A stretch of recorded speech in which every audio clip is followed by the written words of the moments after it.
എമ്പുരാൻ എന്ന് പറയുന്ന പടത്തിന് ഞാൻ ഏറ്റവും കൂടുതൽ ഓവർസീസ് ബിസിനസ് കണ്ടിരിക്കുന്ന ആളത് ഞാനായിരുന്നു. അപ്പം എൻ്റെ ഞാൻ ആർട്ടിക്കിൾ എഴുതിയിരുന്നു മനോരമയിൽ ഈ ഇറങ്ങുന്നതിന് ഒരു മാസം ഒരാഴ്ച മുമ്പ്.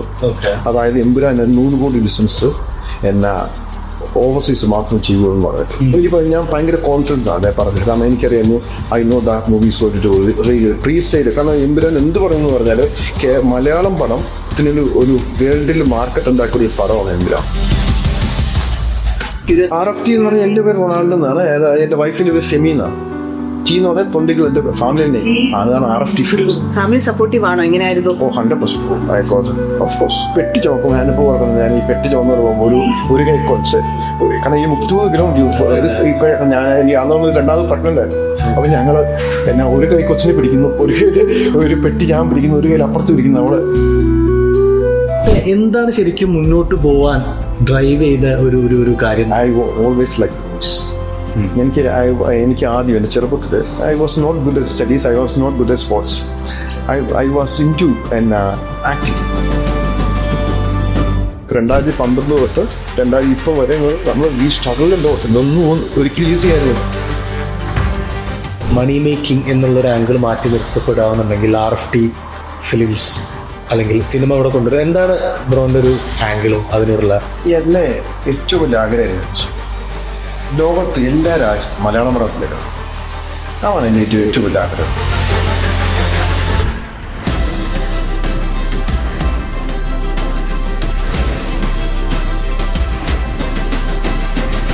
വളരെ വളരെ സ്പെഷ്യൽ ആയിട്ടുള്ള ഒരാളാണ് ഇന്ന് നമ്മളുടെ കൂടെ, അല്ലേ? ഹോട്ട് സീറ്റ് എന്ന് പറയുന്നില്ല, പക്ഷെ നമ്മളുടെ കൂടെ ഉള്ളത് റൊണാൾഡ് തൊണ്ടിക്കൽ.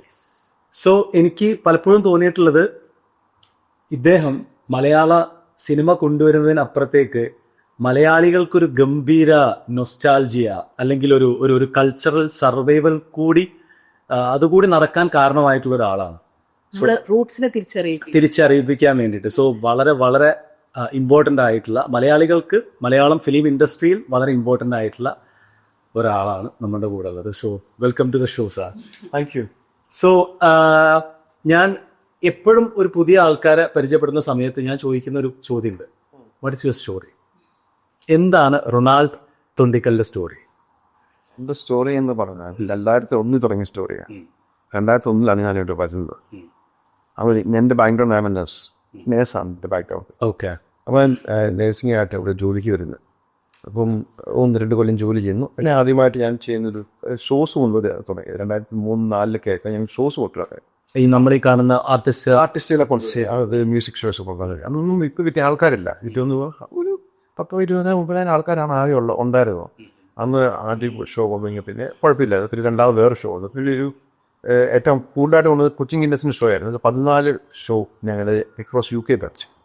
പിന്നെ കലാഭവൻ മണി വന്നു, പിന്നെ ചാക്കോച്ചൻ വന്നു. അതൊക്കെ 2007 നമ്മൾ നിർത്തി. കാരണം മനസ്സിലായി ഇറ്റ്സ് നോട്ട് വയബിൾ എന്നൊരു സാധനം, വെറുതെ സമയം കളയുന്ന ഒരു സാധനം വന്നു. അപ്പോൾ നമ്മൾ നിർത്തിയത്. പിന്നെയാണ് നമ്മൾ സിനിമയിലോട്ട് വരുന്നത്. ലൈക്ക് 2009 ഇൻ ഹരികർണ 2 എന്ന് പറഞ്ഞത് ഒരു പടം. 2002 ഹരികർണ പടം. 2009 ഞാനൊരു 2 ഫ്രണ്ട്സ് കൂടെ പോയി. അത് കൊണ്ടുപോയി 3 സ്ഥലത്തേക്ക് കളിച്ചിട്ടു. 3-4 സ്ഥലത്ത് വളരെ ആദ്യമായിട്ട് കൊണ്ടുവരുന്ന പരിപാടിയായിരുന്നു. അപ്പം അങ്ങനെ ചെയ്തു. അങ്ങനെയാണ് അത് തുടങ്ങുന്നത്. പിന്നെ 2009 ഒന്നും ചെയ്തില്ല. 2014 പിന്നെ നമ്മൾ ആക്ച്വലി RFT ഫിലിംസ് തുടങ്ങുന്നത്. 14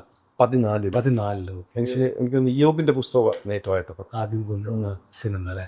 മലയാള സിനിമയ്ക്ക് ഇങ്ങനെ ഒരു വലിയ സ്പേസ് UK ഉണ്ട് എന്ന് അങ്ങനെ തോന്നിയത് കൊണ്ടാണോ? ഓക്കെ, മലയാള സിനിമ അത് റെക്കഗ്നൈസ് ചെയ്യപ്പെടണം, പുറത്തും റെക്കഗ്നൈസ് ചെയ്യപ്പെടണം, മലയാളികൾക്ക് എങ്ങനെയാണ് ഈ ഒരു തോട്ടിലേക്ക് എത്തുന്നത്? ലൈക്ക് അത് ആക്ച്വലി തോട്ടിലേക്ക് എത്താൻ എൻ്റെ ഒരു ഫ്രണ്ടാണ്. പുള്ളിയുടെ ഫാദർ വേണ്ട ആ പുള്ളിയാണ്. പുള്ളിയുടെ ഫാദർ പണ്ടൊക്കെ, അതായത് 1890s പുള്ളിയായിരുന്നു ഒരു പടം കൊണ്ട് ഇങ്ങനെ 1-2 സ്ഥലങ്ങളിൽ കളിക്കുക.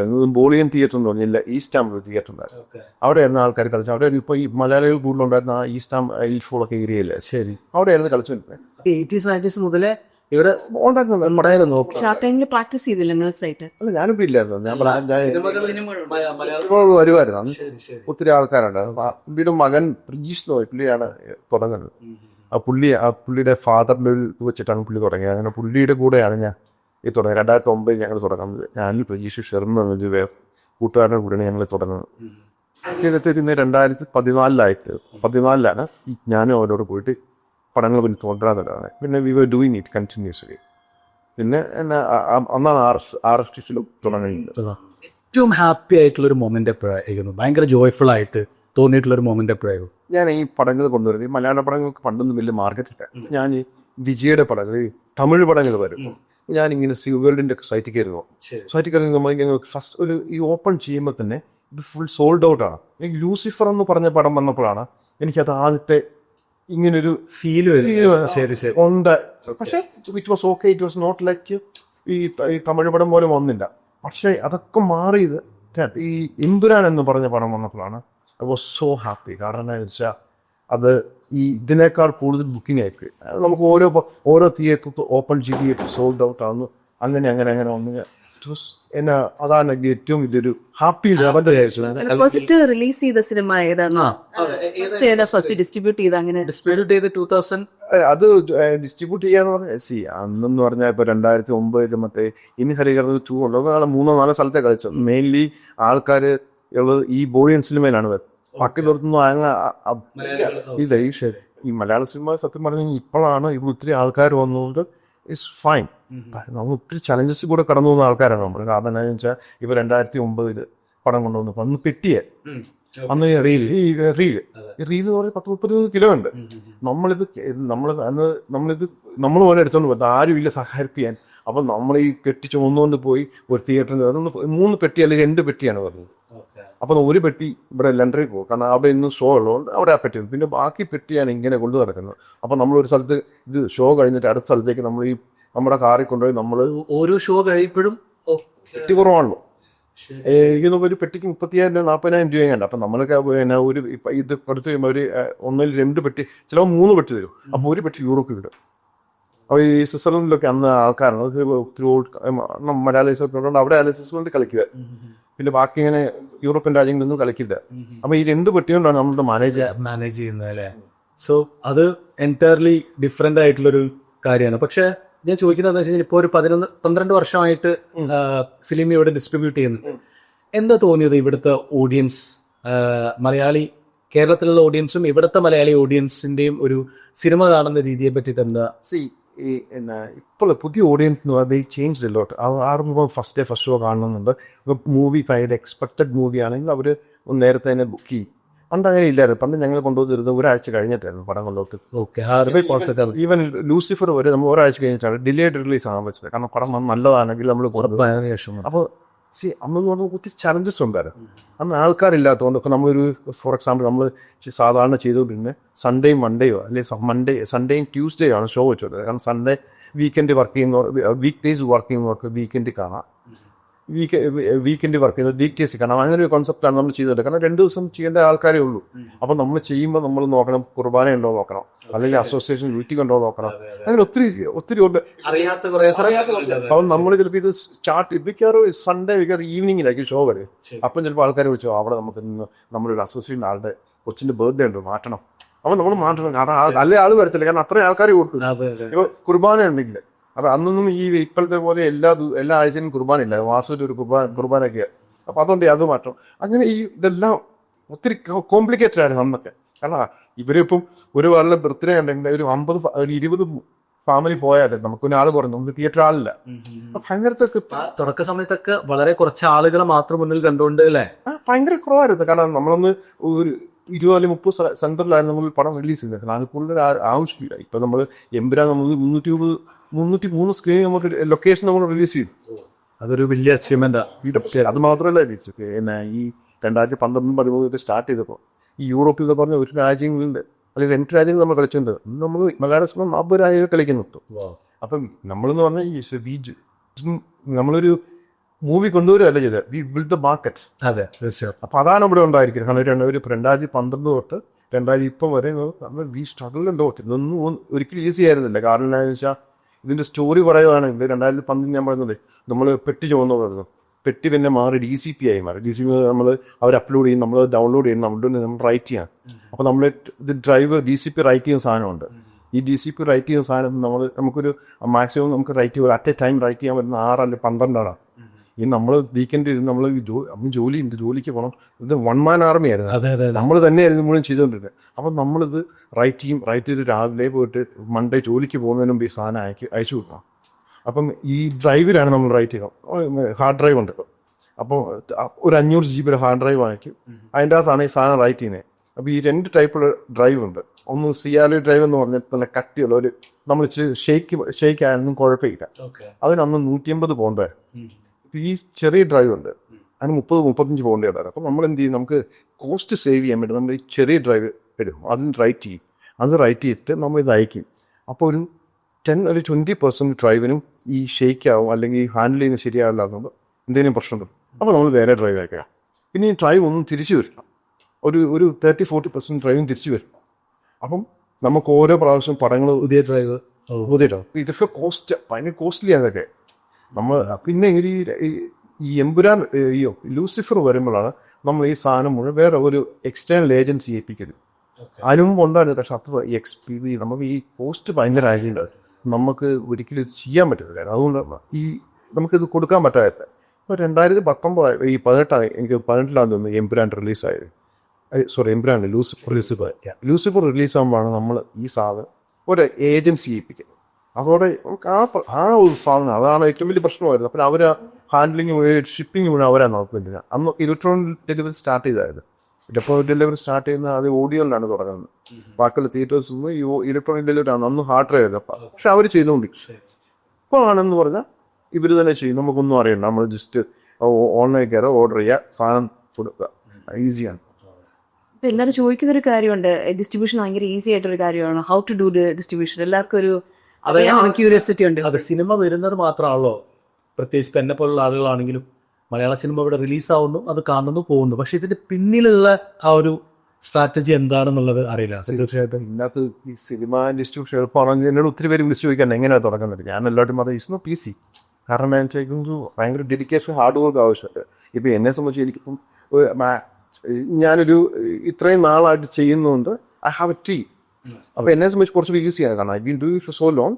ആൻഡ് പിന്നെ എനിക്കറിയാം ഇതെങ്ങനെയാണ് ചെയ്യേണ്ടത്. ഇപ്പം ഇപ്പോഴത്തെ ഏറ്റവും വലിയ ചലഞ്ച് എന്ന് പറഞ്ഞപ്പം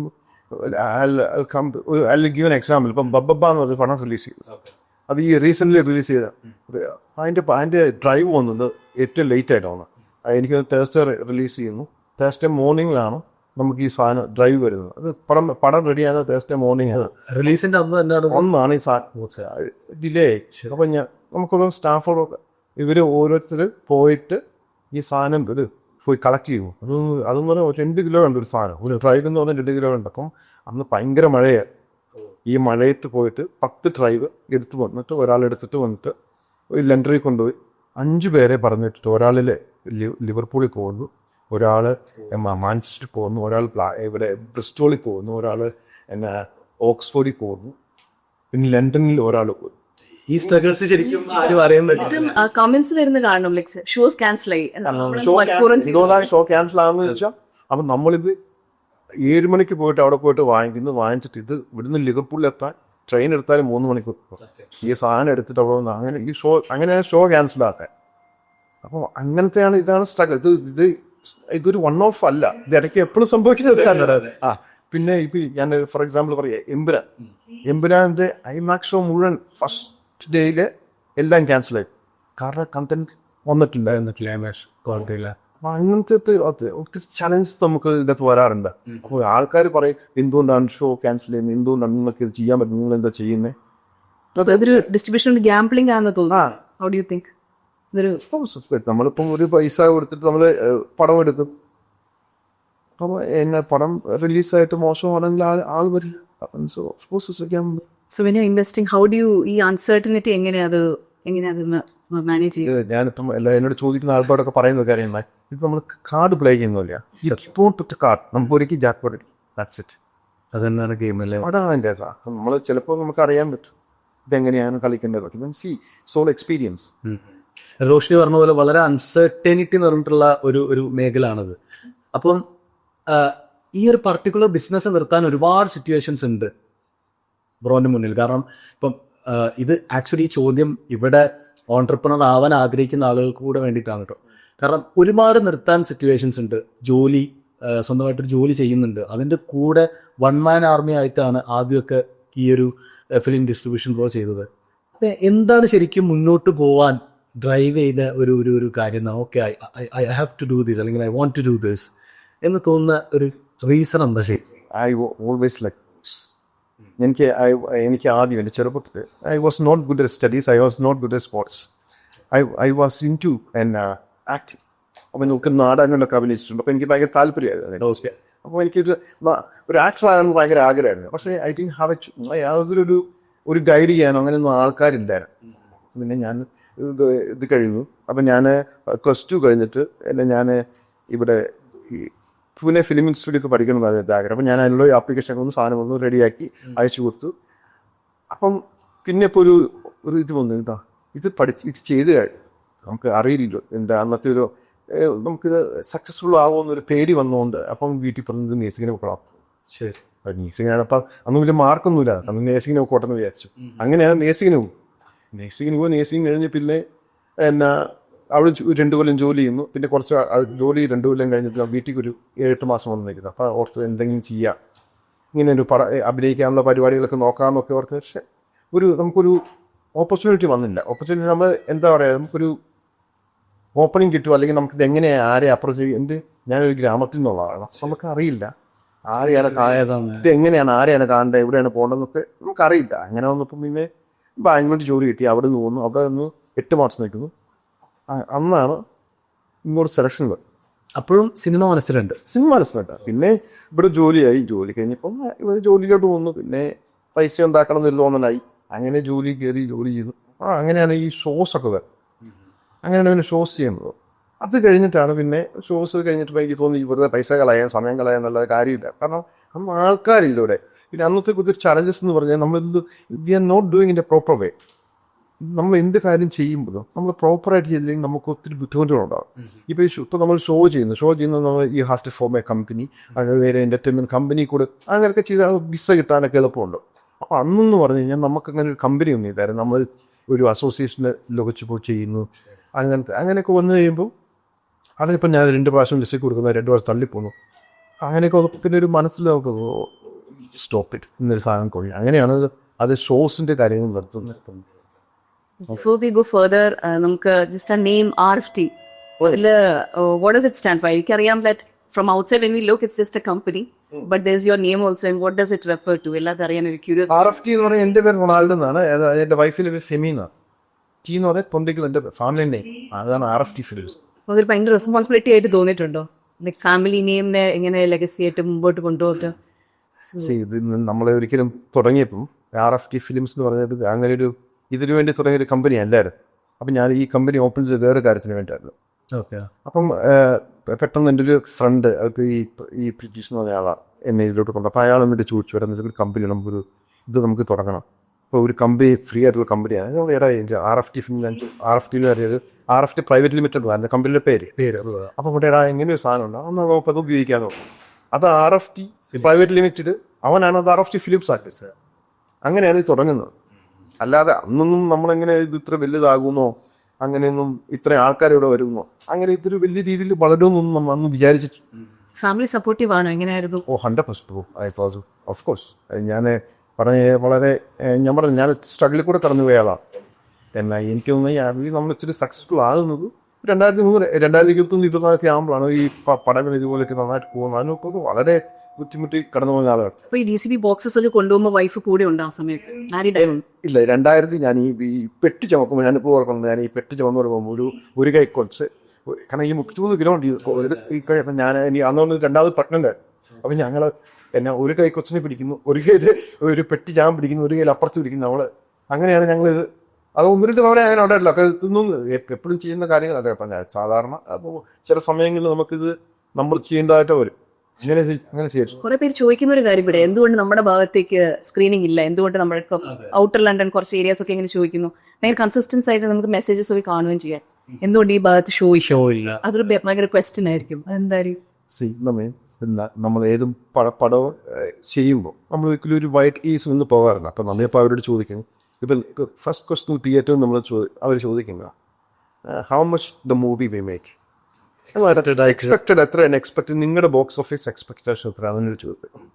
ഐ ഹാവ് ടു ഓണസ്റ്റ്. അപ്പം ചെയ്യുമ്പോൾ നമുക്ക് പടങ്ങൾ നമ്മൾ ഇത്രയും നാളത്തെ എക്സ്പീരിയൻസ് ഒന്നും എനിക്കറിയാം how much my movie will do എന്നൊക്കെ ഞാൻ പറയും ഇത്ര പൈസ ഇത്രയാണ് ചെയ്യുന്നത് എന്ന് പറഞ്ഞു കഴിയുമ്പോൾ ദേ വിൽ ഗിവ്സ് ടു.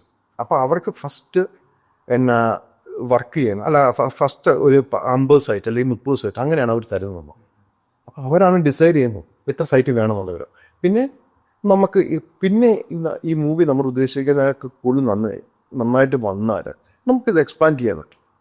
ഇപ്പോൾ ചില എനിക്കൊന്ന് ഞാൻ ഏറ്റവും ഫസ്റ്റ് വീക്കിൽ എനിക്ക് ഇപ്പോൾ എമ്പുരാൻ വന്നിട്ട് നമ്മൾ ഭയങ്കര വൈഡ് റിലീസ് ചെയ്തു. കാരണം വി നോ ദാറ്റ് അത് എക്സ്പെക്റ്റഡ് മൂവി. അത് മാത്രമല്ല ബുക്കിങ്ങും ഭയങ്കരമായിരുന്നു. നമുക്ക് പ്രീ സെയിൽ ഉണ്ടെങ്കിൽ നമുക്കിത് എക്സ്പാൻഡ് ചെയ്യാം. അപ്പം അതുകൊണ്ടാണ് ഇപ്പം ഒത്തിരി സ്ഥലത്ത് ഇല്ലാത്ത എന്താണെന്ന് വെച്ചാൽ അവരെ സംബന്ധിച്ച് തിയേറ്ററുകാരെ സംബന്ധിച്ചിടത്തോളം അവിടെ അത്ര ആൾക്കാരില്ലാത്തതുകൊണ്ടാണ്. അപ്പം ആൾക്കാർ ചിലപ്പം ചോദിക്കുന്നുണ്ട് ഞങ്ങൾ പോയപ്പോൾ ഫുള്ളായത്തില്ലോ. ഇവർ എപ്പോഴും ചോദിക്കുന്നൊരു ക്വസ്റ്റ്യനാണ് ഞങ്ങൾ പോയപ്പോൾ അവിടെ ഫുള്ളായിരുന്നല്ലോ അപ്പം നിങ്ങൾ ആളുണ്ടെന്ന് പറയുന്നത്. അപ്പോൾ അവർ ആ ഒരു ദിവസം മാത്രമേ കാണുന്നുള്ളൂ. നമ്മളൊരു ലുക്കിംഗ് അറ്റ് പിക്ചർ എന്ന് പറഞ്ഞപ്പോൾ നമ്മളൊരു ഒരാഴ്ചത്തെ അല്ലെങ്കിൽ ഒരാഴ്ച ഓടിക്കഴിയുമ്പോൾ ഒന്നൊരു തിയേറ്റർ അല്ലെങ്കിൽ വീക്കെൻഡ് ഓടിക്കഴിയുമ്പോൾ അവർ നോക്കണം. അല്ല ഒരു ദിവസം ഷോ എല്ലാം നോക്കാം. പിന്നെ ഈ മലയാളം മൂവി എന്ന് പറഞ്ഞാൽ ആൾക്കാർക്ക് മനസ്സിലാക്കേണ്ട കാര്യം എന്താണെന്ന് വെച്ചാൽ ഇറ്റ്സ് വെരി വെരി ഇമ്പോർട്ടൻ്റ് ആയിട്ട് കാര്യം എന്താണെന്ന് വെച്ചാൽ മലയാളം മൂവി എന്ന് പറഞ്ഞാൽ UK ഇംഗ്ലീഷ് മൂവി ഉണ്ട്, പോളിഷ് ഉണ്ട്, ചൈനീസ് ഉണ്ട്, ഹിന്ദി ഉണ്ട്. ഇതൊക്കെ കഴിഞ്ഞിട്ടാണ് നമ്മുടെ റാങ്കിങ് വരുന്ന 5th or 6th ആണ്. അപ്പോൾ മലയാളം മൂവി അതിൻ്റെ മാർക്കറ്റ് അതാണ്. ഇപ്പം നമ്മളിപ്പം ഇന്ത്യൻ മൂവി എന്ന് പറഞ്ഞു കഴിഞ്ഞാൽ 45% ആണ് പിന്നെ UK മാർക്കറ്റ് ഷെയർ എന്ന് പറയുന്നത്. കാരണം UK സാധാരണ 1.2 to 1.5 ബില്യനാണ് ഒരു കൊല്ലത്തെ ടേൺ ഓവർ വരും മൂവി ബിസിനസ്സിൻ്റെ ടേൺ ഓവർ. അതിൽ നിന്ന് ഒരു ചെറിയ ഭാഗം അതായത് ഒരു 40-50 മില്യനാണ് നമ്മുടെ കോൺട്രിബ്യൂഷൻ. അപ്പോൾ ഇന്ത്യൻ സിനിമയുടെ കോൺട്രിബ്യൂഷൻ. അപ്പോൾ ഇന്ത്യൻ സിനിമ വളരെ ചെറിയ അവരെ സംബന്ധിച്ചിടത്തോളം നമ്മുടെ മാർക്കറ്റ് വളരെ ചെറിയ മാർക്കറ്റ്. നമ്മൾ പോകുമ്പോൾ നമ്മൾ ആൾക്കാർ വേറെ ചോദിക്കുന്നത് ഞാൻ ചെയ്തപ്പം ഇംഗ്ലീഷ് പടത്തിൽ 3 വരെയാണ്.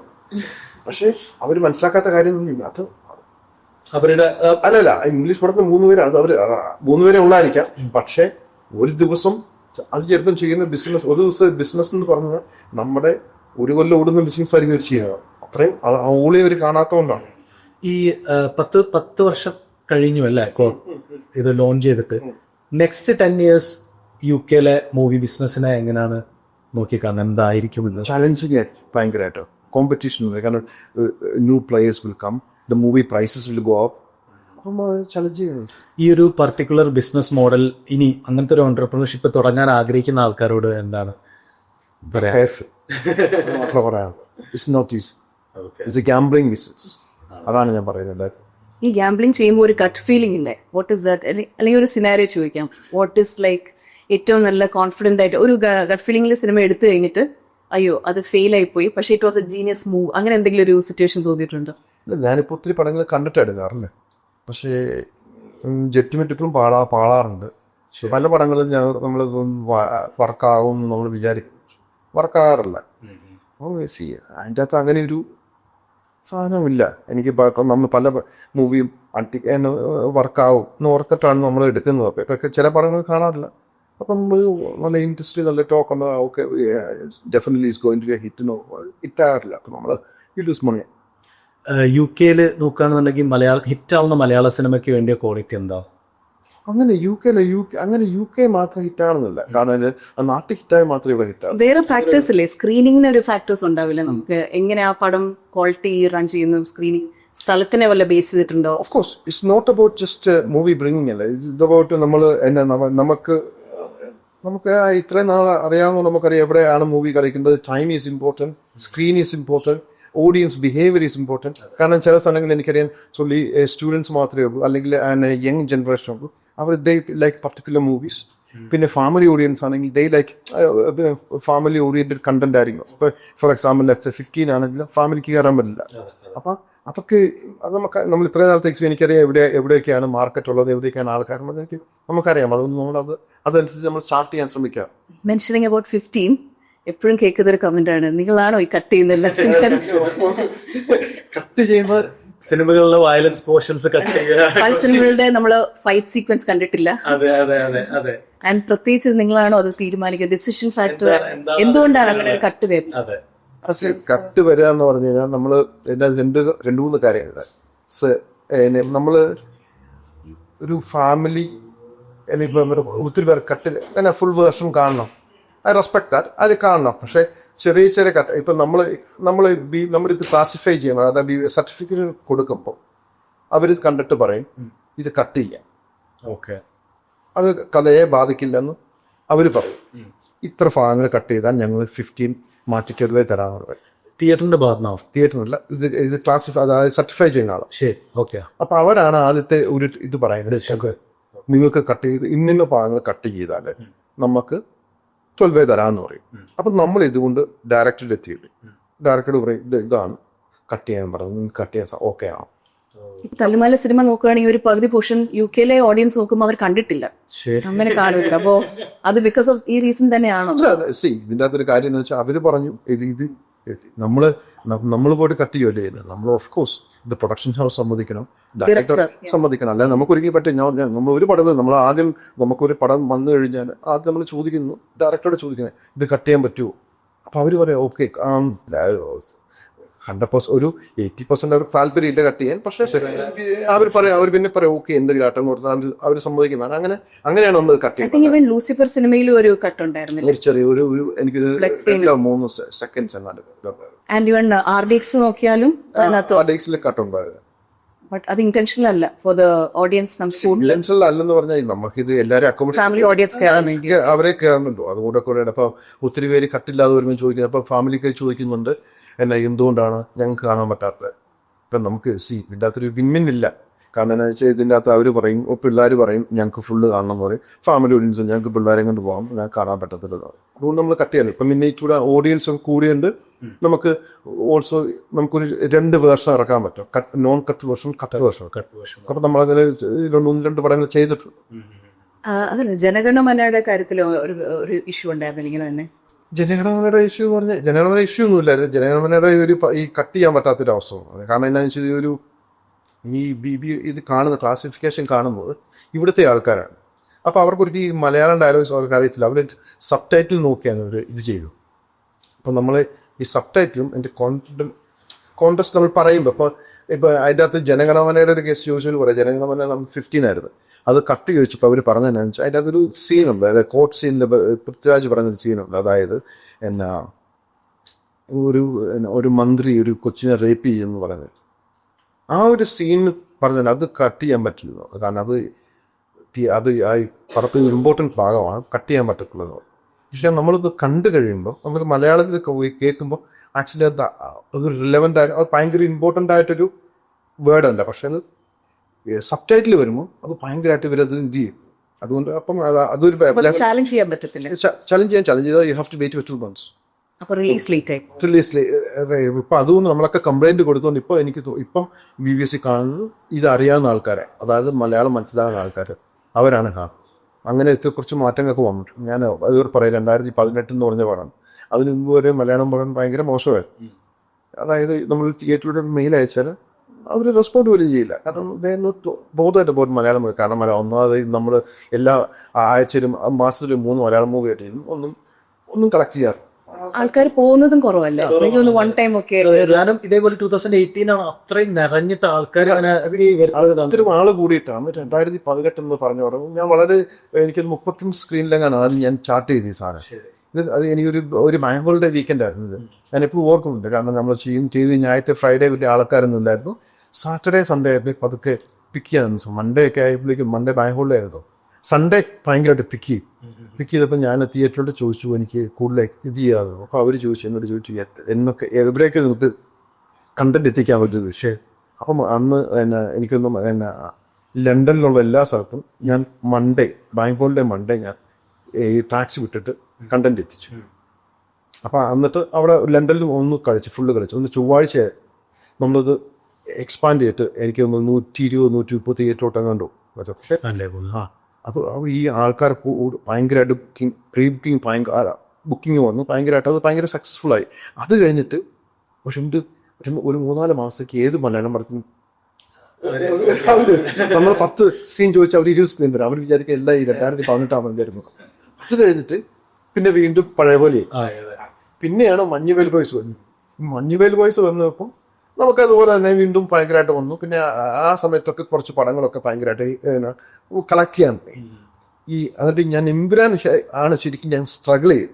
എമ്പുരാനിപ്പോൾ ഞാനിപ്പോഴും ഞാൻ തിയേറ്ററിൽ പറഞ്ഞ ഈ പടം ഇത്ര 1.5 മില്യൺ കളക്ട് ചെയ്യുമെന്ന് പറഞ്ഞിട്ടാണ് ഞാൻ മെയിലേക്ക്.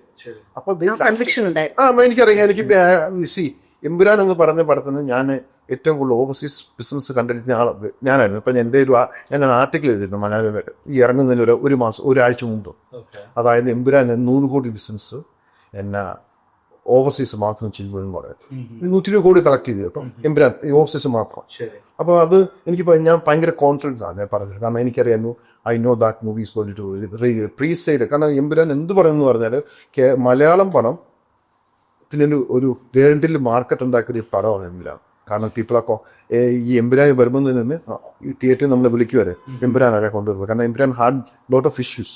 ആ സമയം നമ്മൾ ഓർക്കുന്ന ലൈക്ക് ആയിട്ട് കുറച്ച് പ്രൊഡക്ഷൻ അത് തീരുമാനിച്ചിട്ടായിരുന്നു. അപ്പോൾ ഇവർക്കറിയാമായിരുന്നു. അപ്പം ഞാൻ ഇമെയിൽ അയച്ചിട്ട് പറയുന്നു ഇത് ഇത്ര രൂപ കളക്ട് ചെയ്യുന്നു പറയുന്നു. കറക്റ്റ് അവരപ്പം ദേ ലാഫ്റ്റ്. കാരണം ഒരു മലയാളം മൂവി പോലും അങ്ങനെ പോയിട്ടില്ല. അന്നത്തെ ഇവർ എനിക്ക് എപ്പോഴും ഓർക്കുന്നുണ്ട്. എനിക്ക് ആകെ തന്നത് 42 തിയേറ്ററാണ് ആകെ തന്നത്. ഫസ്റ്റ് ഞാൻ ചാർട്ട് ചെയ്തു ഫസ്റ്റ് 42 തിയേറ്റർ. മൺഡേ ഒരു ഓപ്പൺ ചെയ്തു. 41 സോൾഡ് ഔട്ടായി. 42 തിയേറ്റർ സോൾഡ് ഔട്ടായി. അപ്പോൾ എനിക്ക് സിനിമയുടെ നിന്ന് 20 തിയേറ്ററായിരുന്നു. അതവർ 35 തിയേറ്റർ ചൊവ്വാഴ്ച 35 തിയേറ്റർ അവർ ഓപ്പൺ ചെയ്തു പറഞ്ഞു. ഓപ്പൺ ചെയ്തു അത് സോൾഡ് ഔട്ടായി. അപ്പോൾ ഇവരെന്ത് ചെയ്തു 30 ഫുള്ള് അവർക്കുള്ള 62 തിയേറ്ററാണ് സിനിമയിലുള്ളത്. 62-63 കണ്ടുള്ളത് അത് ഫുള്ള്. അത് ആദ്യത്തെ ഒരു മലയാളം പടത്തിന് ഇത്രയും തിയേറ്റർ എടുക്കും. അത് അപ്പോഴേക്കും ബാക്കി എല്ലാവരും അതുപോലെ തന്നെ തിയേറ്റർ പൂട്ടുന്നു. എല്ലായിടത്തും നമുക്ക് എല്ലായിടത്തും എനിക്ക് 303 തിയേറ്ററിലും കണ്ട് ഞാൻ ഫസ്റ്റ് ഡേ ഞാൻ കളിച്ച ഇന്ത്യൻ സിനിമയിൽ ഏറ്റവും കൂടുതൽ കളക്ട് ചെയ്ത് ഫസ്റ്റ് ഡേ കളക്ഷൻ വന്ന പടമാണോ ലൂസിഫർ.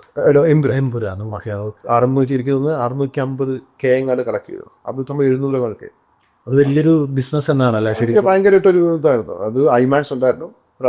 വേറൊരു ഫാമിംഗ് സെറ്റാർ ഐമാക്സ് ഫസ്റ്റ് ഡേയിൽ ഐമാക്സ് സോൺ ക്യാൻസൽ ചെയ്തായിരുന്നു. ക്യാൻസൽ ചെയ്തപ്പോൾ കണ്ടന്റ് വരാത്തതുകൊണ്ട് അതുകൂടെ ഉണ്ടായിരുന്നു. എനിക്ക് ഡൺ ഒരു 800K ചെയ്ത് പടം. ഇമ്രാൻ്റെ ഒരു പ്രത്യേകത ഇമ്രാൻ്റെ പേര് lot of money for Imran. പക്ഷേ ഇമ്രാൻ വാസ് നമുക്കൊരു ഒരു ആശയ ഇത്രയും നാളും പടം കൊണ്ടുവരുമ്പം നമുക്ക് അതിൻ്റെ ആൾക്കാർ I can say proudly say that I done a best distribution for Imran. കാരണം എൻ്റെ എത്രയും നാളത്തെ എക്സ്പീരിയൻസ് കൊണ്ട് നമ്മൾ പഠിച്ച് പല കാര്യങ്ങളും അതിൻ്റെ അകത്ത് ചെയ്യാൻ പറ്റി. First IMAX movie four Malayalam ഒക്കെ നമുക്ക് ചെയ്യാൻ പറ്റി. കാരണം ഇത്രയും വലിയ റിലീസ് കൊടുക്കാൻ പറ്റി. So I M so proud of across the globe അല്ലേ. നമ്മൾ ഇസ്രായേൽ വരെ കണ്ടു. അതായത് അതോ നമ്മുടെ 70 കൺട്രീസ് നമ്മൾ പടം റിലീസ് ചെയ്യും. ഇമ്രാൻ വാസ് എനിക്ക് ഇന്നും ഞാൻ പറയുന്നത് മലയാളത്തിലെ ഏറ്റവും വലിയൊരു മൂവിയായിരുന്നു. അത് മാത്രമല്ല ഏറ്റവും മലയാളം സിനിമയ്ക്ക് ലോകത്ത് മലയാള സിനിമയ്ക്ക് ഇത് ചെയ്യാൻ പറ്റുമെന്ന് ബിസിനസ് രീതി കാണിക്കുന്നൊരു പടമാണ്. പടത്തെക്കുറിച്ച് പലരും കുറ്റം പറയും. പക്ഷേ അതിന് ബിസിനസ് ആരും കാണാതെ അതായത് കുറ്റം പറയുന്നവർക്ക് മനസ്സിലായില്ല. നമ്മളൊരു KGF മുതൽ അല്ലെങ്കിൽ പുഷ്പയ്ക്ക് മേലെ ഒന്നൊരു പടമാണ്.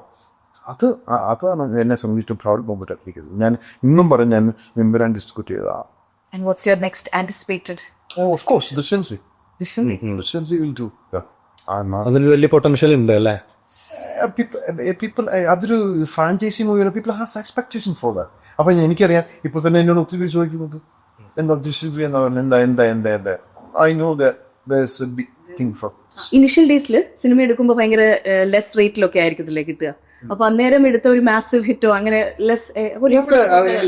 പ്രോഫിറ്റബിൾ ആയിട്ട് തോന്നിയതായിരുന്നു. എനിക്ക് 2 countries ഞാൻ എൻ്റെ ഒരു വലിയ റിലീസ് എന്ന് പറഞ്ഞു വന്നത്. പിന്നെ ചാർലി ഓക്കെ ആ ഒരു സമയത്ത് തുടങ്ങിയ പടങ്ങളൊക്കെ എനിക്ക് ഒന്ന് പാവാട ഉണ്ടായിരുന്നു. പിന്നെ അതൊക്കെ മകേഷിൻ്റെ പ്രതികാരം ആ ഒരു സമയത്ത് വന്നത്. അതിന് മുമ്പ് തന്നെ ഇവിടെ പടം ആൾക്കാർ കളിക്കുന്നുണ്ട്. എനിക്കൊന്ന് ഏറ്റവും കൂടുതൽ പൈസ മേടിച്ച് ഉണ്ടാക്കിയ ദൃശ്യം വണ്ണായിരുന്നു. ഓക്കെ ആ സമയത്ത് അത് ഞാനല്ല ഇത് വേറെ നമ്മുടെ വേറെ അവരുടെ നമുക്ക് ചെയ്യുന്നില്ല. പക്ഷെ ആ പുള്ളിയുടെ അവരുടെ ഒരു പടമായിരുന്നു ദൃശ്യം വണ്ണായിരുന്നു. ഏറ്റവും ഒരു പടം പൈസ കളക്ട് ചെയ്തൊരു പടം. അന്ന് നമ്മൾ സ്ഥലത്ത് ലോക്കൽ സ്ക്രീൻ ചെയ്യുക. അപ്പോൾ അന്ന് പടം കൊണ്ടുവന്ന് ഞാൻ പക്ഷെ ഞങ്ങൾ ലിവർപൂള്, കൊവൻട്രി, മാഞ്ചസ്റ്ററിലൊക്കെ ഞങ്ങൾ തിയേറ്റർ ഹയർ ചെയ്ത് ഞങ്ങൾ കളിക്കുമായിരുന്നു.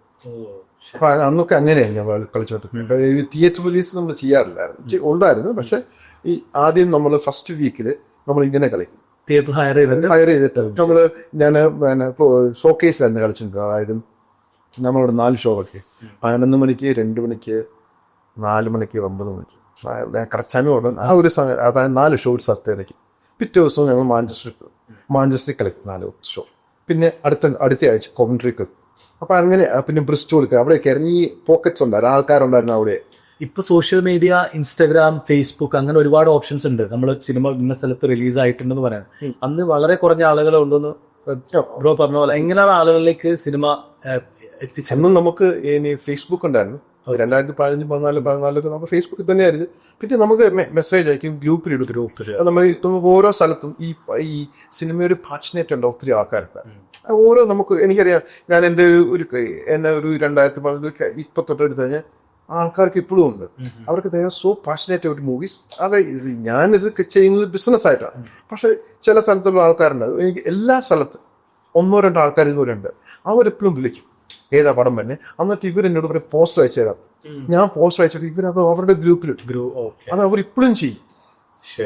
കാരണം അവർക്ക് ഇതിലൊന്നും പൈസയ്ക്ക് വേണ്ടി അല്ല അവർ ചെയ്യുന്നത്. അവർക്ക് ആ പടത്തിനോടുള്ള പാഷൻ, അത് മാത്രം. അവർക്ക് ഏറ്റവും വലിയ ആഗ്രഹം തന്നെ അവരുടെ ലോക്കൽ തിയേറ്റർ പടം കളിക്കുക. അത് റിഗാർഡ്ലെസ് എത്ര മോശം പടമാണ് അവർ പോയി കാണുകയും ചെയ്യും. അത് എല്ലാ സ്ഥലങ്ങളിലും ഇങ്ങനെ ആൾക്കാരുണ്ടെന്നുള്ള ഒരു സ്ഥലത്ത് ഓരോ സ്ഥലങ്ങളിലും എനിക്ക് പേര് പറഞ്ഞ് പറയാൻ പറ്റും. ഇന്ന സ്ഥലങ്ങളിൽ ഇന്ന ആൾക്കാരൊക്കെ എന്ന് പറഞ്ഞിട്ട് കണ്ടിന്യൂസ് പോയി. അത് മാത്രമല്ല ഈ ചില സ്ഥലങ്ങളിൽ അവർ തിയേറ്ററിൽ പോയി സംസാരിക്കും. ഞങ്ങൾക്ക് പടം വരണം, ഞങ്ങൾക്ക് തരണം, ഞങ്ങൾ അത്രയും പേരൊന്നും അങ്ങനെയൊക്കെ ഒത്തിരി ഹെൽപ്പ് ചെയ്ത ആൾക്കാർ. ഫ്രീ ആയിട്ട് സിനിമ ഡിസ്ട്രിബ്യൂട്ട് ചെയ്തിട്ടുണ്ടോ? ഫ്രീ ആയിട്ട് ഉണ്ട്, തീർച്ചയായിട്ടും ഉണ്ട്. അത് ചില പടങ്ങൾ നമ്മൾ ചെയ്യണം. കാരണം ഒന്ന് ഫ്രണ്ട്സിൻ്റെ ആയിരിക്കും, അല്ലെങ്കിൽ sometimes we have to do it. അങ്ങനെ ഒരു സാധനം അപ്പോൾ അങ്ങനെ ചെയ്തിട്ടുള്ളൂ. തീർച്ചയായിട്ടും പുതിയ ആളുകൾക്ക് അങ്ങനെ അവസരം കൊടുത്തിട്ടുണ്ടോ? പുതിയ സിനിമ ഒത്തിരി നമുക്കറിയാം, ഈ പടം ഡിസ്ട്രിബ്യൂട്ട് ചെയ്താൽ നമ്മളതിൽ നിന്ന് പൈസ പോകും. പക്ഷെ എങ്കിലും അവർക്കൊരു ആഗ്രഹം. പിന്നെ പണ്ടൊക്കെ UK കളിക്കണം എന്നൊക്കെ ഒരു സാധനമുണ്ട്. ഇപ്പോഴും ആൾക്കാർ എന്നെ ചോദിക്കാറുണ്ട് ഇങ്ങനെ പുതിയ പടം. ചില ഇവിടെ പ്രൊഡ്യൂസ് ചെയ്യുന്ന ആൾക്കാരുണ്ട്. അപ്പോൾ പ്രൊഡ്യൂസേഴ്സ് പറയും എനിക്കിന്ന് അവിടെ നിന്ന് കളിച്ചാൽ കളക്കാം. ഞാൻ പറയും ഇന്ന് പൈസ കുറച്ചിട്ട് ഇന്ന സ്ഥലത്ത് കളിക്കാം. പിന്നെ ഒത്തിരി ആൾക്കാർ അഭിനയിച്ചിട്ട് അവരുടെ പടം അവരുടെ ലോക്കൽ ഏരിയയിൽ നിന്ന് കാണാൻ പറ്റൂ. അപ്പം നമ്മൾ ചെയ്തു എന്നാ നമുക്ക് നമ്മളാണെന്ന് ഒരു ആഗ്രഹമുണ്ട്. നമ്മൾ ബിഗ് സ്ക്രീനിൽ കാണാൻ നമുക്കൊരാഗ്രഹമുണ്ട്. നമ്മൾ വീഡിയോ ബെസ്റ്റ് ഒരു ഹെൽപ്പിങ് നമുക്ക് വലിയ ഇതൊന്നുമില്ല. ഒരു ഹെൽപ്പ് ചെയ്യാന്ന് പറഞ്ഞാൽ ഓക്കെ. RFT ഫിലിംസ് എന്നുള്ളതല്ലാതെ ഞാൻ വളരെ ഇൻട്രസ്റ്റിംഗ് ആയിട്ടുള്ള ഒരു ബിസിനസ് വെഞ്ചറും കൂടെ കണ്ടു, ചാറ്റ് ടു കാർട്ട് എന്ന്. എന്താണ് ഇപ്പോൾ ചാറ്റ് ടു കാർട്ട് എന്ന് ചോദിക്കുന്ന സമയത്ത് ഒരു പുതിയ ആളോട്, ഇതിനെപ്പറ്റി അറിയാത്ത ഒരാളോട് എങ്ങനെയാണ് ഈ ഒരു ഐഡിയ എക്സ്പ്ലെയിൻ ചെയ്യുക? ചാറ്റ് ടു കാർട്ട് എന്ന് പറഞ്ഞാൽ നമ്മളിപ്പം ഒരു വാട്സാപ്പ് ഇൻറ്റഗ്രേറ്റഡ് ആയിട്ടൊരു സാധനമാണ്. അതൊക്കെ ഇപ്പോൾ ഫോർ എക്സാമ്പിൾ നിങ്ങൾക്കൊരു സലൂണിൽ പോകാം. നിങ്ങൾക്ക് അപ്പോയിൻമെൻറ്റ് എടുക്കും. നമുക്കിപ്പം വിളിച്ച അപ്പോയിൻമെൻറ്റ് എടുക്കും. അപ്പം അതിന് പകരം നമുക്ക് ഇതിൽ മെസ്സേജ് അയച്ചിട്ട് നമുക്ക് അപ്പോയിൻമെൻറ്റ് എടുക്കാം, ബുക്ക് ചെയ്യാം, പേ ചെയ്യാം.